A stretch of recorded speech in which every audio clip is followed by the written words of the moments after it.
વારી મેરે લટકન પગ ધરો છતિયા, વારી મેરે લટકન પગ ધરો છતિયા. ઝુલાવતા જાય.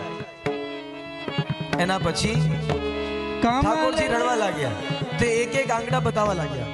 કમલ ને બલ જાવું બદન કી, શોભિત ને લીધે દૂધ કી દતિયા, વારી મેરે લટકન પગ ધરો છતિયા. દત્વાસ્તનમ પ્રિબોધો સ્મમુખમ નિરીક્ષ્ય. અને જ્યારે યશોદાજી સ્તનપાન કરે ઠાકોરજીને જોવે તો એ બે દાંતિયા એવી સોઈ રહી છે, એકદમ દૂધના જેવી, એકદમ આ ભગવાનની બે આ દંતાવલી છે એ સૂવી રહી છે. અને ત્યાં પ્રભુને રમાડવા લાગ્યા યશોદાજી, કહેવા લાગ્યા સુન યહ તેરી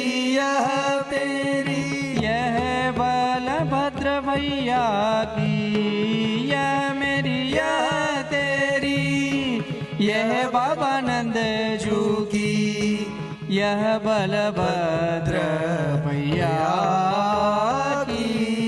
यह तेरी यह मेरी यह बाबा नंदजू की और यह बलदाऊ भैया की. अब सुन ये किसका? यह ताकी जो झूलावे तेरो पलना. આ કોનો? કે તારું પલ્લું જે ઝુલાવે એનું. વારી મેરે લટકન પગ ધરો છતિયા.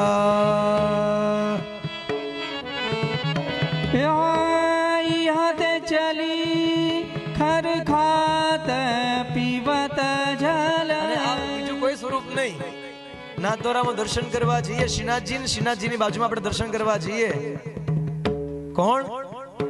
શ્રી નવનીત પ્રિયલાલજીના આ સ્વરૂપનું વર્ણન અહીંયા કરેલું છે.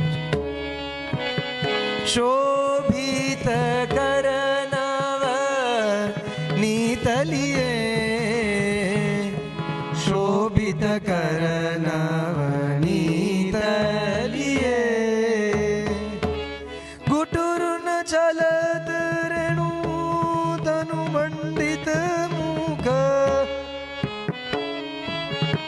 ગુટુરવન ચલે પ્રભુના એકાદમાં મહાકળો નોંધો ને આમ પ્રભુ લીલાઓ કરવા લાગ્યા. એકથી એક આગળ આગળ બાધી પ્રભુ બાળ લીલા કરવા લાગ્યા. હવે પ્રભુ થોડા મોટા થયા, ઘરની બહાર નીકળ્યા. નાની નાની ગાયો હોય, વાછરડીઓ હોય, એનું પૂછ